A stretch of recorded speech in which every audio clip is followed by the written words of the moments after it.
Behind the Hollywood spotlight, actors are just people who face the same struggles we all do: setbacks, pivots, and tough choices. Carlos Navarro knows that better than most. You may know him from The Walking Dead or Marvel's Hawkeye, but his real story is about resilience and reinvention. Like, you gotta be able to change. That doesn't mean change who you are, right? But like in business, in life, in career, in personal, if you're not constantly giving yourself a check over, like the dude with the flags in the plane, looking over the plane before it takes off, then you're gonna run into some malfunctions, right? His journey of transformation up next on Reinvention at Any Age. How did you end up in this kind of situation? And that changed the whole trajectory of your life. This is my light, and I'm going to let it shine. Even if it's uncomfortable, if the change is for the better, it's worth it. Don't be scared. Prepare. Reinvention is possible. Go make it happen for you today.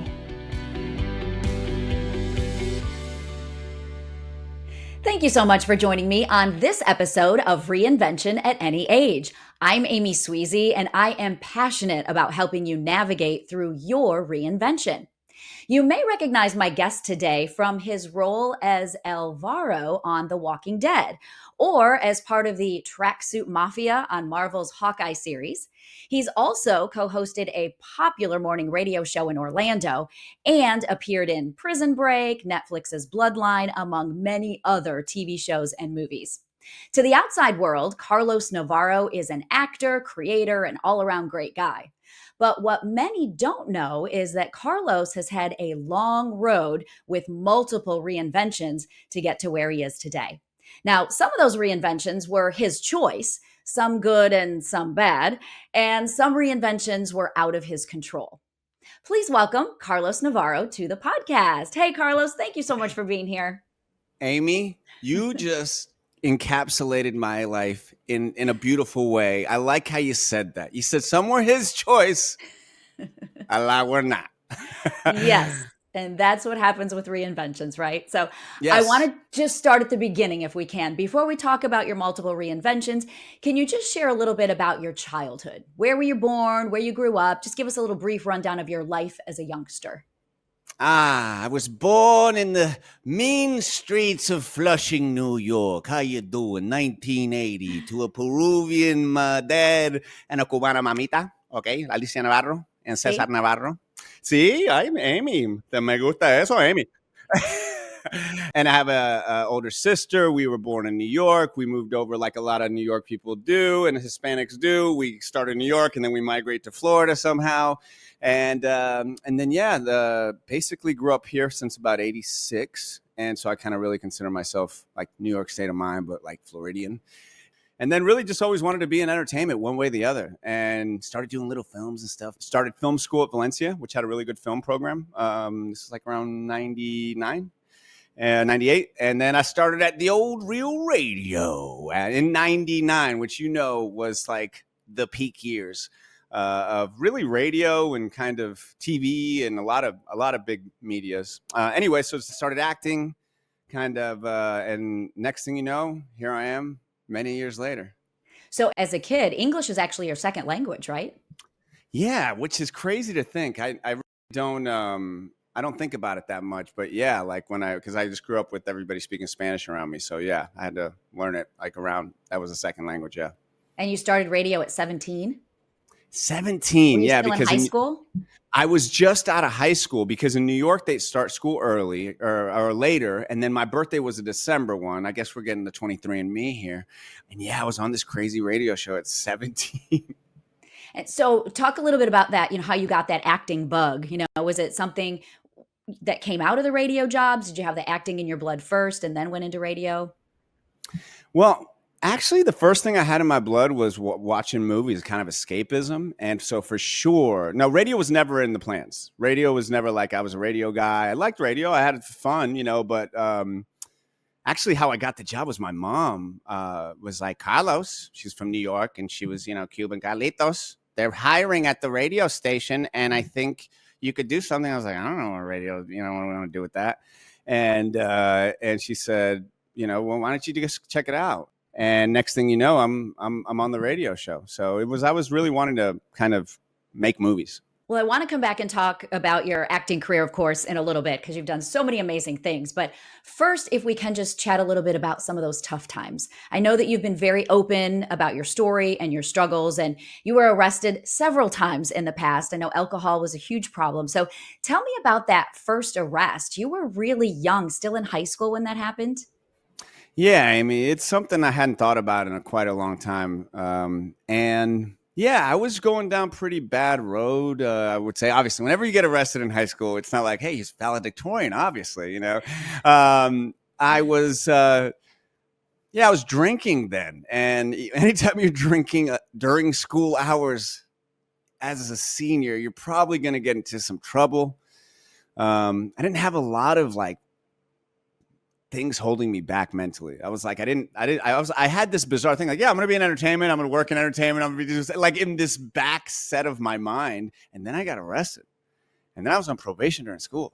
And then that changed my whole, I remember the first time that the door clinking behind me as a kid going clink. I'll never forget that. I still, but here's the thing, kind of got off a little bit. I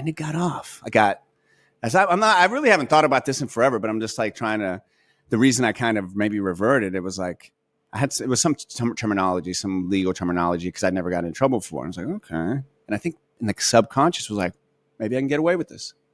I don't know. I'm like psychology here with Amy. Okay.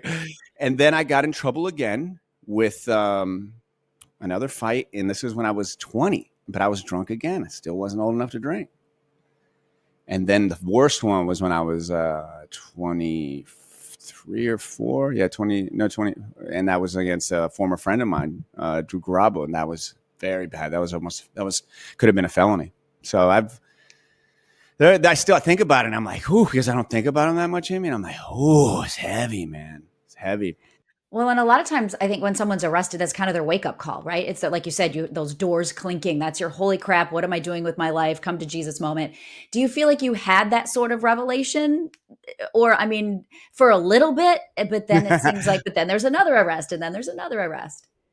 First one, no revelation. First one was kind of bizarrely enough, I kind of thought this was going to happen sometime. I know this is weird. I used to think, I don't know why, I'll probably live to 28. I didn't grow up in the hood. I didn't grow up as a gangbanger. I grew up in the suburbs, but I also just grew up in a pretty damn dysfunctional way and then surrounded myself with some pretty crazy people. No, I had that moment when I was older. I had that moment the last time I quit alcohol. It was 100% that final moment. Oh my God, I'm about to lose it all. I was in my 30s. My wife was going to leave me. I had gone back to drinking. I was going to lose it all. And that moment was what I call, and since this is literally something about, coming back, is when I made a decision. Okay. And I know that sounds like such a simple term, but in life we make choices. That's when I made a decision. And a decision, that's what men do. And that's what women do. You have to make decisions. Little boys and little girls make choices.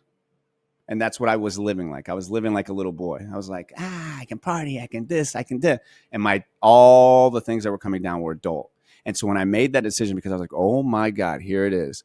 I've never gone back to drinking. And that's been a very long time. And it changed my absolute life. And I would be dead or in jail if not. The last and final arrest, you punched a fellow radio personality in Yeah. a very public way. You're arrested. Is that then you were fired from your radio job because of that, right? No. It would make for good radio, didn't it? Yeah, this is a different time, Amy. You understand the time, but Yeah. it wasn't social media then. There wasn't people getting canceled. It wasn't like now. Yeah, I did all my crazy stuff before camera phones. Thank God. Right. Thank God.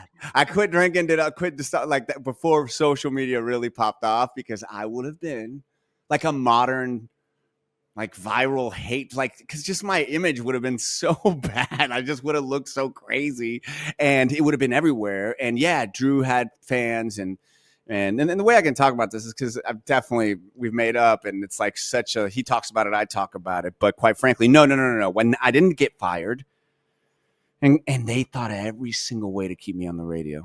I've never gone into this great detail about it, but I'm like, kind of like, I don't really care. Okay. And you don't have to, but I'll No, I ask want the to. questions You're and asking let me you the right questions. Yeah. answer what you want, what you don't. So, and I know also around 2007, 2008, one of the things that you share is that you lost your house and filed for bankruptcy. So here's now another sort of tragic thing that's happening. You went from way up here to way down here multiple times. And I'm thinking it's obviously not exactly a reinvention that you wanted. No, it was shocking. It was truly shocking at the time.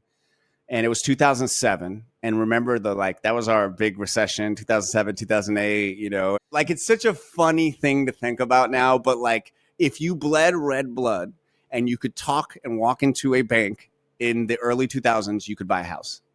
And I had 3 at 26 years old. And I had, obviously at the time, they didn't check data. They were what are called ARMs now, adjustable rate mortgages. Mm-hmm. So I didn't understand any of it. And I had 3 mortgages and I was getting married. This sounds like a country song, Amy. It really does. Okay. I had an adjustable rate mortgage. And so then I had a renter. Of course, she bails, trashes the house. I'm giving you the long story because it makes sense. My wife and I, like I said, my wife to this day, we're married. Thank God for her. Oh, thank you, Megan. I love you. Shout out to Megan if she watches this. So basically I had a bunch of credit debt, and then I had this expensive ass house that just jumped like $2,000 in the note that so it was like, and ready? I don't think I've told this story. It's a funny story. I'm gonna tell it for you, Amy. So right. Here we go. That's what I'm thinking as I'm listening to this is, we're laughing about it now, but I'm thinking in the moment it wasn't so funny. It wasn't, but I tell you, like, I wasn't smart enough, or I was still young and dumb enough not to realize the severity of it. I was still like, kind of like, okay, I get. And luckily I had Megan, luckily I had my wife, and we were going through this together. If I would have been by myself or drinking, that would have been very bad. I wasn't drinking at the time. I went back to that later after I got back on the radio, coincidentally. And I luckily could laugh through it because there was other good things happening. There wasn't like everything was bad, but I could look at, and this is very important when you're trying to get up. You can't just look at the negative, because the vibration is the energy that you give off if you're just looking at the negative. And it's very hard. It's very hard not to do this, because in the midst of the worst times of your life, it's almost understandable. It is understandable to feel that way, but you can't, because then the energy you give out is just not solutions, right? So luckily, the same day I got fired, I got a call from EA Sports to come interview with them. The same day I got fired, I got a call from Prison Break to audition for them. So I had to leave from getting fired to go do these things. And I booked both of them. So it was kind of like God was like, all right, man, because I did mess up. This was not me being like some perfect little angel on my path to get it. I got fired. Why did I get fired? I was perfect. It was a perfect day. No, I wasn't. I was cocky. I had ego. I didn't understand. It was the only gig that I had in radio, really then. That's all I ever had. And so, but did I deserve to? No, probably not. Oh, well, I learned. And that's what you have to do. If you're in the middle of this, and I hope somebody who's in the middle of this is like watching this right now and like, man, you're ready. If you're in the middle of this, prepare yourself for the next one. Because what does that mean? That's hard, Carlos. Guess what? I knew it was going to happen to me again. I knew the people that I surrounded myself, even though I thought maybe they had changed. I was like, you know what? They're probably going to rear their heads back again. And they did. But I was more prepared this time. I had my ducks in a row. Is that because you learned from your mistakes? Yes. 1,000,000%, Amy. Now, I was still preparing myself before the last time I got laid off. And they got me right before. I was like, damn it. And that was like one thing that kind of really, that's probably honestly the biggest thing that annoys me, is that I kind of got the boot before I was ready to I was like, and they knew that. They knew that. I was like ready to leave and kind of, as I'm doing everything now. And that's understandable. Like I get a lot of things. Like it's a company, it's a corporation. They want people there that are like committed to the you know this better than anybody. Media people, they don't want you looking at another media thing. They get so jealous. I think there's a lot of people, though, that would look at your acting career and think, if they don't know all the backstory, right? They don't know about the arrests and the troubled times and the losing your house. But when you really stop and think about it, it's like, hold on a second. We're all just people, and we're not all on top of the world. We all have struggles. We all have issues. We all have things that we go through. You've had roles in lots of different movies, lots of shows, doing the radio, but what's the truth about how acting works? It's not like all of these roles just sort of fall in your lap, despite the fact that, oh, yay, I got the audition for Prison Break. Yeah, you got that one, but I imagine there's lists and lists of rejections that go along with that. That's a really well put question, Amy. What's the truth about the acting business? You have to face rejection. I'm not kidding you. Thousands of times. You can audition for something 3 or 4 times a day, 3 or 4 auditions in a day, right?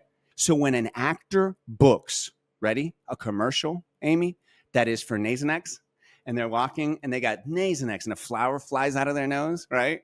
They're going to make thousands of dollars. They're going to make tens of thousands of dollars. They're going to feed their family for the next couple months, right? They probably auditioned for a SAG National dozens, if not hundreds of times before that. Anthony Hopkins said it best. An actor acts, a painter paints. I know it sounds like such a simple thing. But if you're trying to be famous through this, it's not the industry to get into. To be an actor, you got to love acting. I'm curious about the research and when you're character acting, right? You have to do research. You have to become that person. So would you describe becoming a new character for a show as a sort of reinvention? Do you kind of become that new person? Yeah, Amy. That's a great way of saying it. I'll tell you why. Because every role you take, especially as a character actor, there's a little piece of you in there. That's the fun part about this. And here's the one thing people don't know. There is nobody telling you have to do this. There's not a director or a casting director or a producer or an AD that's going to go, hey, did you do that background research on your character Alvaro, who's the knight in this dystopian world of The Walking Dead? Nobody is going to do that. As an actor on set, ready? You're the least thing they care about. They care about the location. Are we done with time? What time is Crafty getting here? The business of the film is more important than the act. The actor's job, hey, get on camera, do your little thing, and get the hell home. So when you become this new character and you pour yourself into it and decide to do this, does that same process kind of manifest over into your real life? Like, can you learn from that process that you're using in acting? I've never really been asked that. You do have to kind of write a journal. Like, well, everybody has a different process, Amy. And so can you learn from it? I don't know. I don't really approach it that way. What I like to do, I'm a very detailed journaler, notebook, note taker. I'm obsessive about it. So I document my life. Now, how I approach a character is a little different in the sense of this. So Alvaro for Walking Dead, I was obsessed with The Walking Dead. And it was the biggest show in the world. And I had auditioned for it many times and I didn't get it. But I knew if I knew enough about it, like where the storyline was going, well, maybe I'd get a little grasp. Maybe I'd get a little edge. And I'm very competitive. You have to be extremely competitive to be an actor, I feel. You're head to head with your competition a lot. And so I started reading all the graphic novels. And so I knew the whole storyline where it was going. So they would send me the audition. I'd be like, oh, this is this. Oh, they would send me that. So I knew exactly what character they wanted. And so, I dug deep in that kind of lore. We got together. We would work out. We would shoot bow and arrows. I was a spear, so I would train with somebody with a spear. This is none of the directors telling us this. We're doing this on our own so that when we sit on the set, I'd never read. My point is, you take it upon yourself to dive deep. But I think that's kind of life, right? Like so many people choose not to dig deep into themselves. They obsess over sports. They obsess over other people's drama. They obsess over numbers, and they do zero research on themselves. Was there ever a time in the middle of all these rejections that you thought, okay, I am done with this. I'm done with acting. I'm just going to try something new. I don't want to do any more auditions with no direction, no feedback. I don't feel like trying to get to the top anymore. Yeah. I'd be lying if I didn't have those moments. I'd be lying if I still didn't have those moments. They're going to be there. I would say, because I do kind of like, I'm a very energized, motivational kind of guy, that I probably may have them less than others. I can count them on my one hand, because my approach was always this, Amy. My approach was this. I'm what I like to call sustainable artistry. And I'm going to get what gig I need for my family to pay insurance, to pay the bills. But then I'm going to keep striving towards that goal. Like, my goal was to be in a comic book movie. My goal was to be on Walking Dead. My goal was, honestly, as an actor, never to be the front cover. Like, hey, you want to put me on that? That's good. I'll take it. My goal was like to be able to be sitting, and it was like literally like this, and be able to be like, yeah, you watch Walking Dead, and at a party, in a random dinner, and they'd be like, yeah. I'd be like, yeah, you see the guy who killed the pig or whatever, one of my parts, and like, oh, okay, that was you? Oh, damn. Like that, to have that, and I have that. So like, I'm very content, but the rejection's hard. So you have to have a really strong spine, man. You gotta. That's life, though. Once again. And how do you pay your bills? Because all the rejections, now you're not, you get these rejections. That means you're not working. And I know the number one rule in life is, if you want to get paid, you got to work. Yep, that's damn right. That's a great question. And honestly, I know people probably wonder that. This is how I do it. I would always have a job that paid me enough. And so I got my real estate license, so I would sell timeshare. And these are jobs that I liked, right? I don't ever want to act like I diss these jobs. These were all jobs, ready?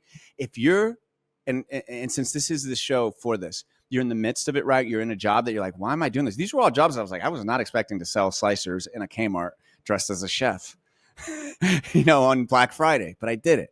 I was not expecting to sell timeshare to couples from Ottawa twice a day, but I did it. And I was booking enough, Amy. I was booking at least 2 or 3 times a year that paid really well.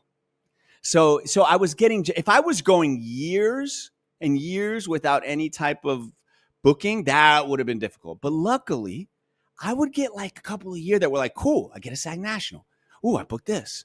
Ooh, I booked a movie. Oh, I booked that. So it was just enough to help me keep climbing, get a different agent, learn a little bit more about the game. Atlanta blew up a little bit more. So I combined it by working and then booking these gigs. I know you've been very vocal, even just talking to me today about the support of your beautiful wife. Has your reinvention from single guy to married man, and now, of course, to dad, changed your outlook on life? Yeah, it's probably my whole reinvention. Truly. Like, I always wanted to be a dad, always wanted to be a father, always wanted to be a husband, always wanted that. I can't remember ever not thinking that. But once I had my first daughter, I really quit the hardcore partying. But I still drank after that. I still went back to drinking. What really reinvented me was my wife. My daughter's absolutely, for sure. But think about this, early 2000s. There's no internet like it is now. There's no social media. It's radio, TV, newspaper. That's it. And we were kings. And you know this. Like, there was probably no bigger show around. And I'm this young kind of. And so I lived this crazy rock and roll kind of life. It's crazy to think about. Well, and I think there's a lot of people who do want to quit drinking. They know that it's a problem. It's a huge adjustment. And no matter what anybody says to them, they can't do it. So how did you navigate it? Did you do AA or anything like that? Or just quit cold turkey? Did it all, Amy. Yes. Did it all. Yeah. I was court ordered to do some things like AA. And quite frankly, I remember my first time going to AA, I was like, this ain't me. I did like a classic denial, like didn't even talk, like I'm young. I wasn't even thinking about really quitting drinking then. I'm 20. I'm like, I had a bad night. That was still kind of my way of dealing with it. But then when I got arrested again and I had to quit, and I did quit. And it was like a legitimate, I quit. Holy crap. I did have like what I thought was going to be my, I'm done drinking. This was about right when I was sober when I got married at 27. 27? Yeah, 27. Then I didn't drink for a while. I didn't drink really for quite a while. So initially how I quit the first time was very difficult because I was on a drinking show. Everything was about drinking. Everything was about partying. Going on a cruise, drink Carlos. It was everywhere. So what I would suggest to people that are quit drinking is at first, don't tell many people. I didn't tell a lot of people. I hid it and I would hide a glass. This is not what I actually recommend at first, but this is like what I had to go through. So I would go on these cruises, was like, drink with Carlos. And I didn't want to tell people because back then it was like, get out of here, Carlos, get it. So I would just hold a rocks glass with ice and like lemonade and be like, hey, I got my drink. And my wife would know. My wife still drinks to this day. Like, I love it. Let my wife drink. She can drink. I don't care. But and that helped. Okay. That was for that situation. That was really crazy to do. But how you really quit drinking is this. And I've helped a lot of people, not because people have reached out a lot of people have reached out to me, Amy, and I reach back out to them. And I quite frankly tell them, hey, this is what you have to do. You have to change your surroundings.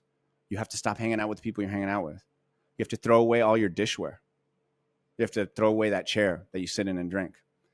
You have to take up something. You have to go start playing basketball, pickleball. I don't care. Everything you are doing now has to change.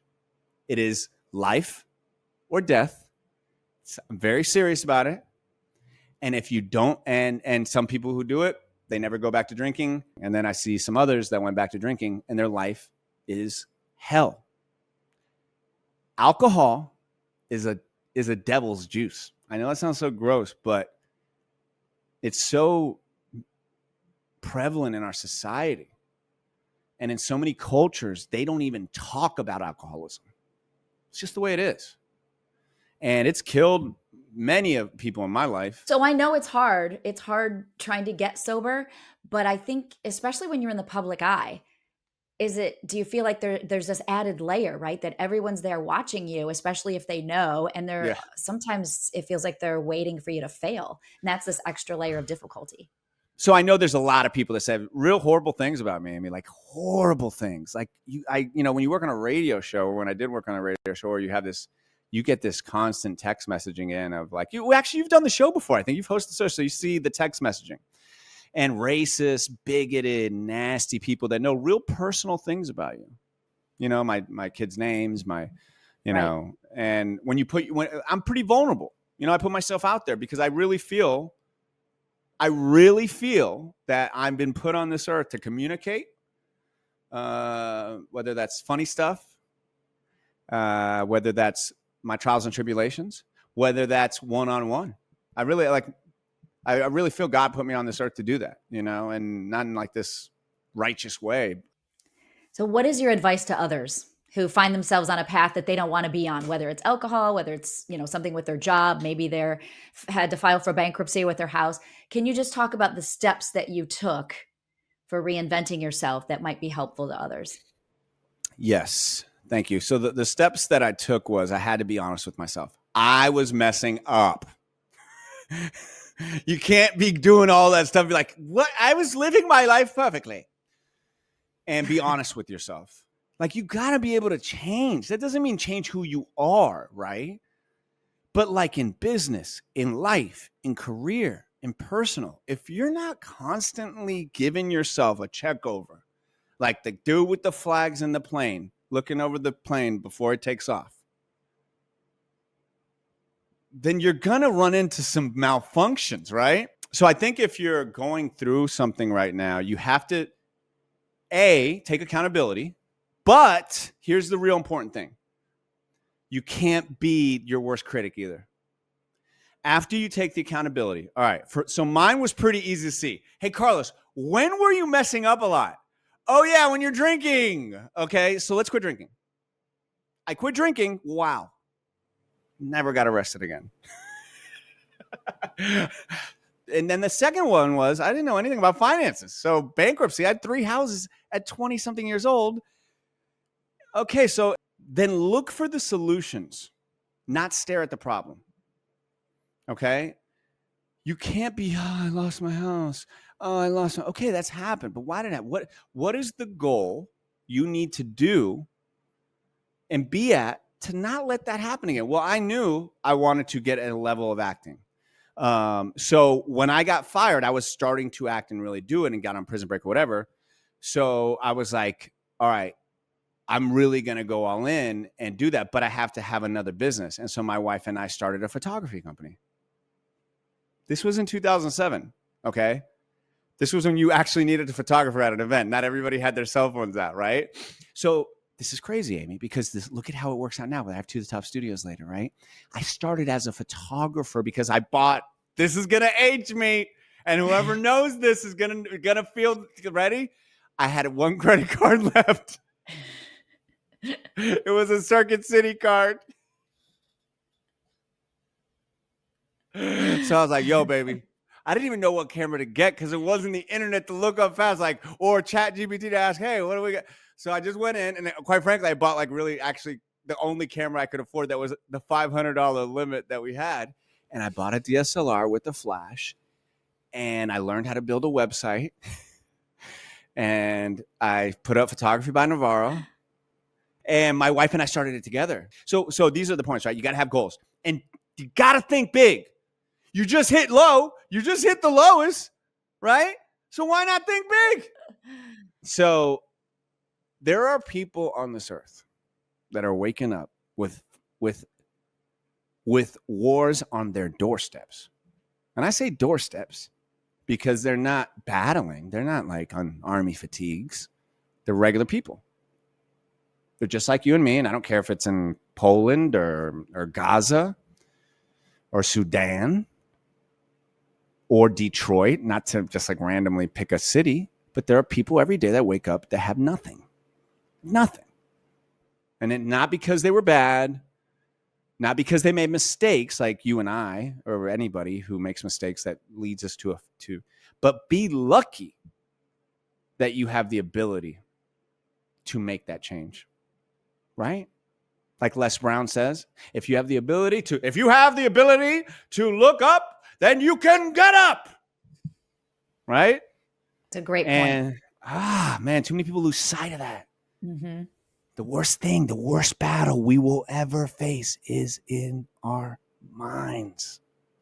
Well, you have To the Top Studios, and we could Yes. probably even say, you've reinvented your life a few times, but even your To the Top Studios, your website, your entrepreneur business on this side has kind of reinvented itself too, because your goal now is to help brands tell their story.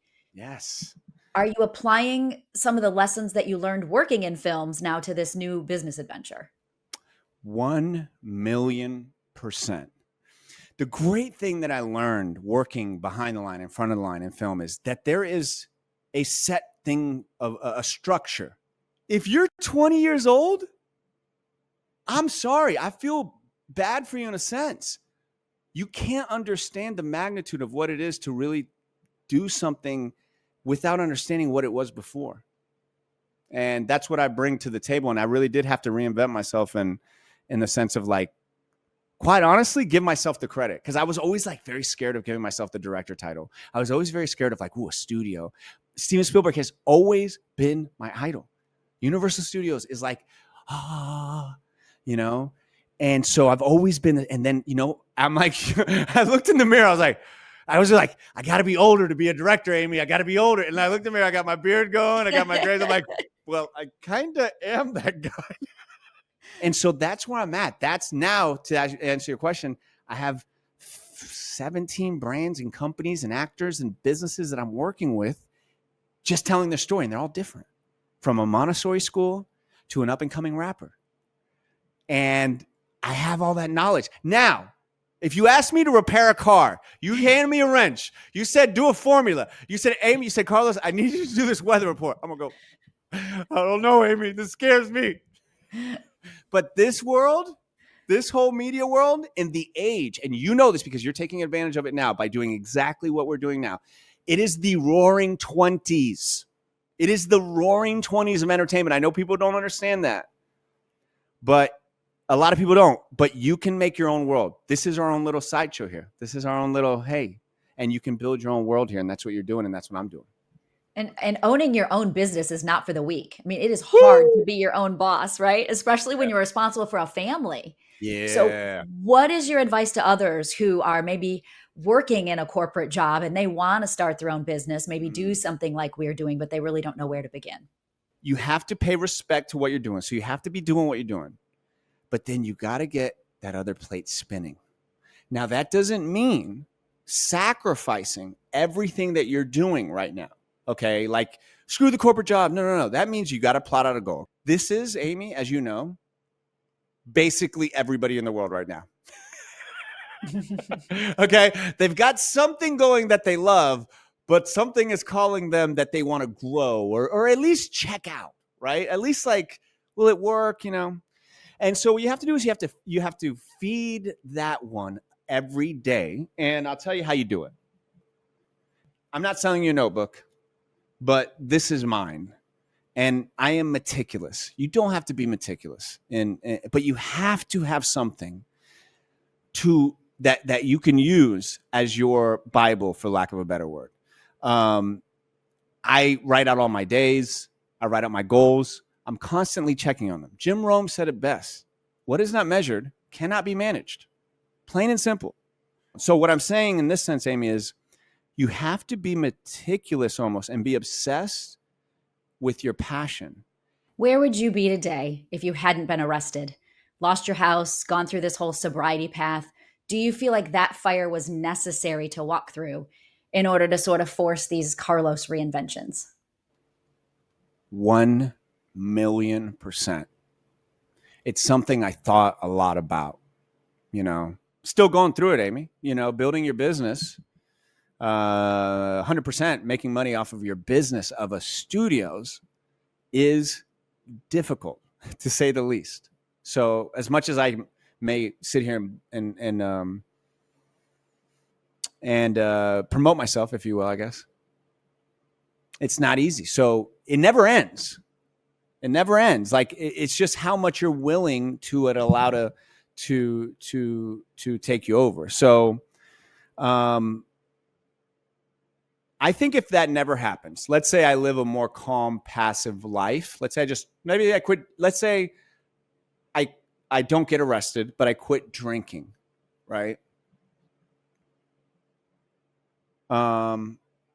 No, I don't think I become an actor. I think I'm like I think I'm about 300 pounds right now. I think I'm a 30-year veteran in radio. I think I'm unhappy. I don't think I'm married to my wife. I think I'm divorced. I've never fully thought about it this much, but hey, why not? We're going here, right? I'm like seeing it. I'm a visual guy, obviously. And I live unfulfilled. And that's the last thing you want to do. And that's why you got to give it a shot. That's why I had the Passion Project experience. That's why I could go around speaking to schools for many years. And I don't do that as much unless people ask for it, because that's a whole job. As you know, that's a whole job unto itself. But to kind of get back to your point, no, I don't think I'm doing any of this. I don't think the fire I'll tell you why. I had that moment when I was walking home from the jail when I got arrested the second time, and I was covered in I had all my clothes, somebody else's blood. And then I'm walking home from being arrested, and I look up, and I'm on the billboard. My face, the whole Monsters. There used to be these giant billboards of us, and we're like, man, I look cool. Like, I thought I looked cool. I had so much hair. And it was the worst feeling. It was like this scourge feeling of like, you're such a dirtbag, dude. You get all this opportunity. Like, God is giving you all this without like dropping it on my lap. I didn't fight to get that gig. It wasn't like, I think something there hit me like, and then that's when I really got serious about acting and dove more into acting class and so yeah. So if you could go back in time, what would you go back and say to 17-year-old or maybe 15-year-old Carlos if you could? Man, 15-year-old Carlos. Maybe right before that first arrest. Okay, right before them? Okay, cool.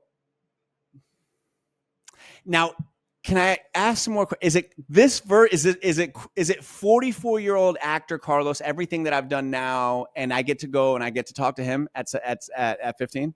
Yes. What would you tell him now to prepare him for who he is going to be? Amy, first off, I would freak out because I never met anybody in entertainment ever. I love that you take this so literally, and you're like, that's such an actor thing to like take now Carlos back to little Carlos and have this conversation. I'm thinking you're going to say, Carlos, hang in there. Life gets better or something like that. You're like, you go back and have an actual conversation. Yeah, we would sit down. I'd probably take him to the Arby's he was working at and be like, and I'd have a big Montana with him and we'd eat the same thing. I'd still eat the same crap. That's the funny thing. I'd still be like, dude, give me the big Montana with the cheese. So yeah, I think it would have connected with him. Carlos Navarro, thank you so much for being here. This has been an amazing interview. I've loved having you as a guest on my podcast. If people want to know more about you, of course, they can Google your name, but where can they find you or follow you? Yes, thank you, Amy. This has been a lot of fun. I've really never had an interview like this, and I've been lucky enough to talk to some really cool people. Your professionalism, your wit, your the way you are in general. You are a class act, and I really respect you in many ways. So I thank you for having me on your show. That's literally the reason I am here. And where you can easily find me, because this is another piece of info I'm going to pass down to everybody. Get a website, okay? It's the most professional thing you can say to somebody. If you say, find me on Facebook, Tito Pizza Eater. Anyway, get a website. Mine's IamCarlosNavarro.com. Okay, I changed it from tothetopneverstop.com. Why? Why, you ask? I'm not doing the motivational stuff. It's about me. And then from there, you can find basically everything. So have a hub where people can go and check out all your stuff. And that's what my website is. I got a blog there. I got my To The Top studio stuff there. And so once everybody goes in that orbit, then they can check out your other stuff. So that's a little piece of advice I'd like to pass on to anybody who is also growing a media. That way you cut out the middleman. Awesome. Well, I know that your story of multiple reinventions is going to inspire so many other people. So thank you again. I really appreciate you being here. I'm so excited about seeing about these auditions you've been doing and what that means might be coming down the road. So Carlos Navarro, thank you so much. Thank you, Amy. So what about you? Were you inspired by Carlos Navarro's journey? What an incredible reminder that reinvention isn't about becoming someone else, but about checking in with ourselves, adjusting course, and refusing to get stuck in old patterns. Carlos's journey shows us that even through addiction, setbacks, or circumstances beyond our control, transformation is always possible. And that's really the heartbeat of this podcast. Whether you're facing a career pivot, a personal challenge, or just that quiet nudge that it's time for change, reinvention is waiting for you. So here's your encouragement today. Don't be afraid to pause, reflect, and make the small changes that keep your life soaring, because it's never too late and it's never too early to reinvent yourself. Whether you want to reinvent yourself or you have to reinvent yourself, remember, reinvention is possible. Go make it happen for you today.